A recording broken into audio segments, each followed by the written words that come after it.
एक गांव में जॉनी नाम का एक लड़का अपनी माँ के साथ रहता था। जॉनी रोज जंगल जाता और लकड़ियाँ काट कर उन्हें बेचकर अपना और अपनी माँ का पेट भरता था। अरे बेटा जॉनी, कल से थोड़ी ज्यादा लकड़ियाँ लेकर आ जाना। पास में एक नया होटल खुला है, वहाँ से ज्यादा मांग आ रही है।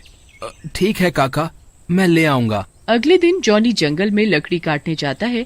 यहाँ तो बिल्कुल भी अच्छी लकड़ियाँ नहीं हैं और मैंने तो दुकानदार काका को बोल दिया है। एक काम करता हूँ, जंगल के और अंदर चलता हूँ, शायद वहाँ अच्छी लकड़ियाँ मिल जाएं। ऐसा सोचकर लकड़ी के चक्कर में वो जंगल के और अंदर चला जाता है। थोड़ी ही देर में जॉनी काफी लकड़ियाँ काट लेता है। शाम होने वाली होती है। हाय राम, मैं तो आज बहुत थक गया और लकड़ियाँ भी काफी काट ली। एक काम करता हूँ, अब लकड़ियाँ लेकर वापस चलता हूँ। अगर रात हो गई तो यहाँ से निकलना मुश्किल हो जाएगा। फिर जॉनी लकड़ियाँ जमा करके उनका एक गट्ठर बना देता है। तभी जॉनी की नजर दूर एक घने पेड़ पर पड़ती है। उस पेड़ पर से काफी तेज रोशनी आ रही होती है। अरे वो क्या है? उस पेड़ में से इतनी रोशनी क्यों आ रही है? एक काम करता हूँ, चल करके देखता हूँ। ऐसा सोचकर जॉनी उस पेड़ के पास जाता है। जैसे जैसे जॉनी पेड़ के पास जाता है, उस पेड़ पर से आती रोशनी और तेज होने लगती है। जॉनी पेड़ के पास पहुँचता है। पेड़ में एक दरवाजा बना होता है। अरे ये क्या है? इस पेड़ के अंदर दरवाजा? ये क्या चक्कर है? क्यों ना अंदर जाकर देखूं। जॉनी उस पेड़ में अंदर बने हुए दरवाजे के अंदर चला जाता है। जैसे ही जॉनी अंदर जाता है, दरवाजे की दूसरी तरफ एक पूरा नया शहर ही बसा होता है। अरे बाप रे, ये क्या है? इस दरवाजे के पीछे तो पूरी की पूरी नई दुनिया है। वाह, मजा आ गया। अब आया हूँ तो थोड़ा घूम लूं। फिर जॉनी वहाँ घूमने लगता है। तभी उसे प्यास लगती है। जॉनी पानी की तलाश में एक कुएं के पास जाता है, लेकिन जैसे ही वो कुएं के पास पहुँचता है, उसे किसी के चिल्लाने की आवाज़ें सुनाई देती है। कोई हमें बचाओ, हम यहाँ फंस गए हैं। अरे ये कौन चिल्ला रहा है? लगता है कोई कुएं में गिर गया है, उसे बचाना पड़ेगा। ऐसा सोचकर जॉनी कुएं के अंदर रस्सी फेंकता है और चिल्लाता है, अरे जो कोई भी अंदर है, ये रस्सी पकड़कर बाहर आ जाओ। फिर जॉनी रस्सी खींचने लगता है, लेकिन जैसे ही वो पूरी रस्सी खींच लेता है, दो आदमी रस्सी से बाहर आते हैं। उनकी आंखें लाल होती हैं। जॉनी, तुमने हमें इस कुएं से निकाला, तुम्हारा धन्यवाद। लेकिन तुम यहाँ कैसे आए? मैं तो यहाँ उस पेड़ के अंदर बंधे दरवाजे से आया हूँ। तुम यहाँ से जल्दी चले जाओ। वो दरवाजा 1 महीने में एक ही बार खुलता है। रात होने से पहले तुम चले जाओ। और ये लो जादुई छड़ी, इसे तुम जब भी घुमाओगे, ये एक सोने का सिक्का देगी, लेकिन इसे एक ही बार घुमाना। फिर जॉनी उस छड़ी को लेकर वहाँ से चला जाता है, लेकिन जैसे ही जॉनी वापस जाने के लिए आगे बढ़ता है, उसे एक बुढ़िया दिखती है। जॉनी के मन में उसे देखकर दया आती है। अरे कितनी बूढ़ी है ये औरत, क्यों ना इसकी कुछ मदद कर दूं। ऐसा सोचकर जॉनी उस बुढ़िया के पास जाता है और अपनी जादू की छड़ी की मदद से एक सोने का सिक्का उस बुढ़िया को दे देता है। बुढ़िया वो सोने का सिक्का लेकर बहुत खुश होती है। धन्यवाद बेटा, तुमने ये सोने का सिक्का देकर मेरी बहुत मदद की है। मैं तुम्हारा ये एहसान कभी नहीं भूलूंगी। तुम अब यहाँ से रात होने से पहले निकल जाओ। फिर जॉनी जल्दी से वहाँ से पेड़ के दरवाजे के रास्ते बाहर आ जाता है, लेकिन तभी उसे ख्याल आता है कि उसकी कुल्हाड़ी तो अंदर ही रह गई। अरे ये क्या कर दिया मैंने? मेरी वो कुल्हाड़ी तो अंदर ही रह गई। अब मैं क्या करूं? तभी जॉनी अपने हाथ में पकड़ी हुई छड़ी को देखता है और उसे घुमाकर एक सिक्का निकाल लेता है। मजा आ गया। ये जादू की छड़ी तो कमाल की है। इससे तो मैं बिना कुछ किए ही अमीर हो जाऊंगा। जल्दी से घर चलता हूँ और माँ को सारी बात बताता हूँ। फिर जॉनी घर पहुँचता है और अपनी माँ सीमा को पूरी बात बताता है, जिसे सुनकर सीमा डर जाती है और बोलती है, बेटा जॉनी, तुझे वहाँ से कुछ नहीं लाना चाहिए था। और वैसे भी हम मेहनत करने वाले लोग हैं, हमें मुफ्त का कुछ नहीं चाहिए। ये छड़ी जब भी दरवाजा खुले वापस करके आ जाना। जॉनी भी सीमा की बात मानने को तैयार हो जाता है और छड़ी को लेकर अपने कमरे में चला जाता है। उसी रात जॉनी का दोस्त शामू जॉनी के पास आता है। जॉनी उसे भी सारी बात बताता है, जिसे सुनकर शामू हंसने लगता है और बोलता है, जॉनी, तुम भी ना यार, बहुत डरपोक हो। किसी ने तुम्हें करोड़पति बनने का मौका दिया और तुम घबरा रहे हो। तुमसे ज्यादा डरपोक कोई नहीं है। लाओ वो छड़ी मुझे दे दो। जब वो दरवाजा खुलेगा तो तुम ये ले लेना और वापस रख देना। ऐसा कहकर शामू वो छड़ी जॉनी से ले लेता है और अपने घर को जाता है।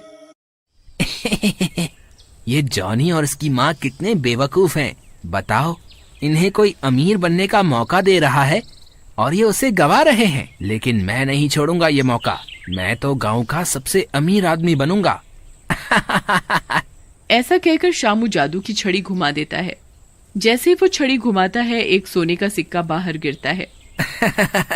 अरे वाह, इससे तो वाकई सोने का सिक्का निकल रहा है। क्यों ना और घुमाऊं, क्या पता एक साथ ही पूरी सोने के सिक्कों की पोटली निकल जाए, है ना?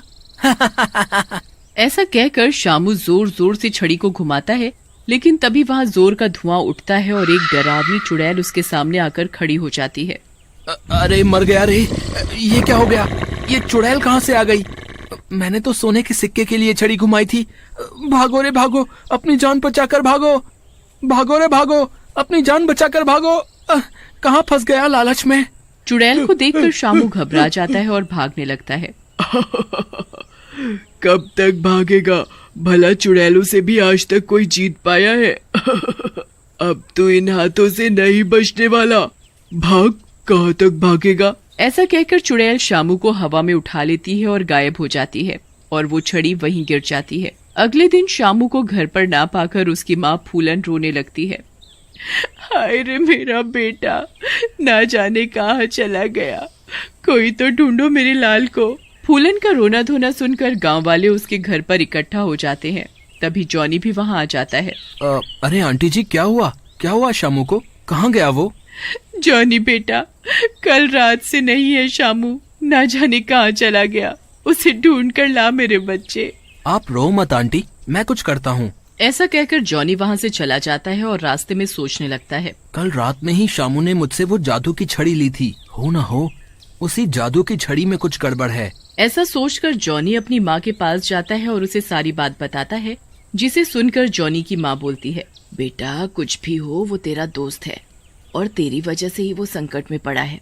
अब उसे बचाना भी तेरी जिम्मेदारी है। मैं जानता हूँ माँ, लेकिन मैं क्या करूँ? मुझे कुछ समझ में नहीं आ रहा है।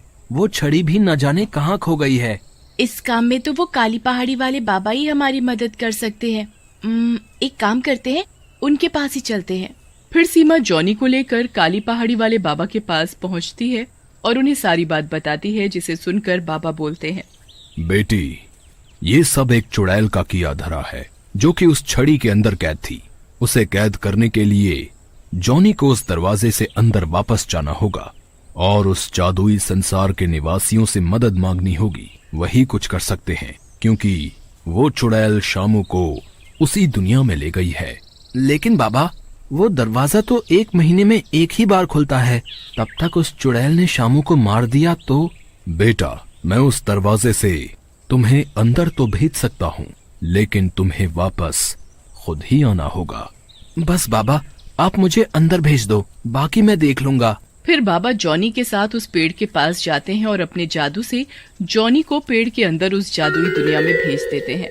अंदर जाते ही जॉनी जल्दी से कुएं के पास पहुंचता है और उन दोनों आदमियों को आवाज लगाता है। वो दोनों आदमी बाहर आते हैं। क्या हुआ जॉनी, तुम फिर आ गए, वो भी इतनी जल्दी? लगता है तुम किसी संकट में हो। फिर जॉनी उन दोनों को सारी बात बताता है, जिसे सुनकर वो दोनों बोलते हैं, तुम एक काम करो जॉनी, बाहर जाकर वो पेड़ जला दो। इससे हम दोनों भी मर जाएंगे और वो चुड़ैल भी। लेकिन मैं आपको कैसे मार सकता हूँ? नहीं, ये तो पाप है। जॉनी, ये मुर्दों की दुनिया है।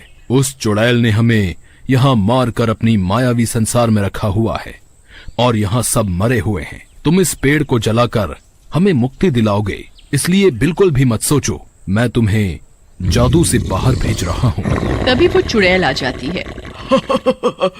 तू इतनी आसानी से बाहर नहीं जा सकता लड़के, और तुम दोनों मेरे गुलाम हो, तब भी इसकी मदद कर रहे हो। फिर उन दोनों आदमियों को चुड़ैल बांध देती है। अरे अब मैं क्या करूं? अब मैं बाहर कैसे निकलूंगा? तभी वो बुढ़िया आ जाती है। चिंता ना करो बेटा, मैं हूँ ना, जाओ जल्दी चले जाओ और हमें मुक्ति दिलाओ, जाओ। बुढ़िया, ये तूने क्या किया? अब मैं नहीं बचूंगी। वो बुढ़िया जल्दी से दरवाजा खोल देती है और जॉनी पेड़ से बाहर आ जाता है। बाहर आते ही जॉनी पेड़ को जला देता है। पेड़ के जलते ही सारे मुर्दे जलने लगते हैं और तभी शामू भी ऊपर से जोर से गिरता है। हाय रे मेरी कमर, मर गया रे, लालच महंगा पड़ गया।